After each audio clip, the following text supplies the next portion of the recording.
the advantages of School for Field Studies, and obviously learning in the field, is this catchphrase of experiential learning. But field-based learning is about examining place and learning through a sense of place. And for example, ecology, it's much easier to learn about rainforest ecology in the field in a tropical rainforest environment like in Australia, rather than learning it from a textbook at your host university back in the United States. The Australia Centre has been in operation since 1987, and a lot of people aren't aware that Australia is the only developed country in the world with tropical forest.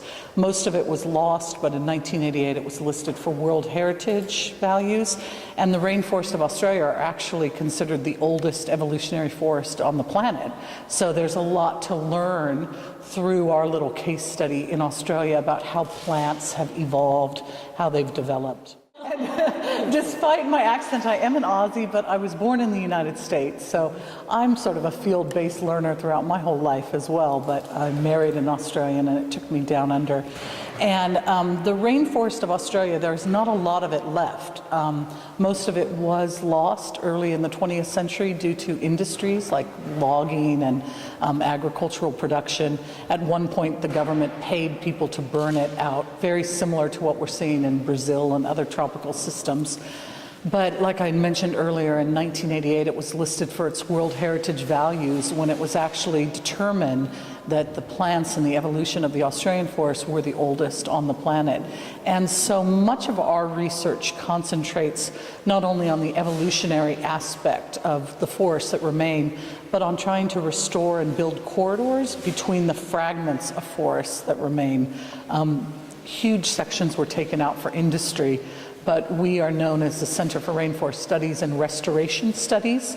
So our ecology course is very focused on a restoration approach about rebuilding the healthy ecosystems of systems that have already been impacted and affected. And this is fairly critical in the world we live in today from an environmental point of view, because many of our natural systems and our ecosystems are degraded, and we need to learn about how you can take a degraded or collapsed system and you can actually restore it. And we focus on that in terms of restoration of rainforest and forest systems. Which is a second language. I had a number of Korean students when I was much younger, many decades ago. And I had such admiration for the Korean parents and the students and the value that they placed on education.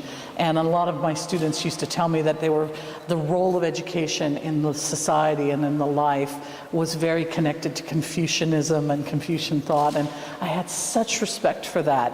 But I also saw that in a Korean sort of education environment, there was so much competitiveness about being ranked and moving ahead.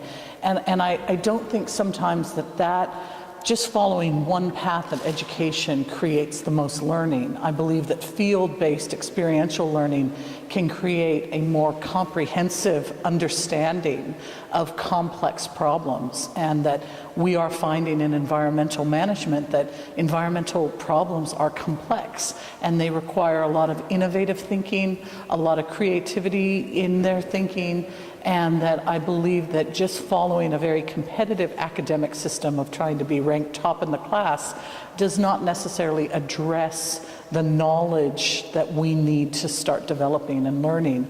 So my advice would be is that we need to not surrender the value that a society like Korea has on education. By all means, we should always respect and promote that, but that by creating other opportunities of learning, we may in fact be creating new horizons, new ways of thinking about things. And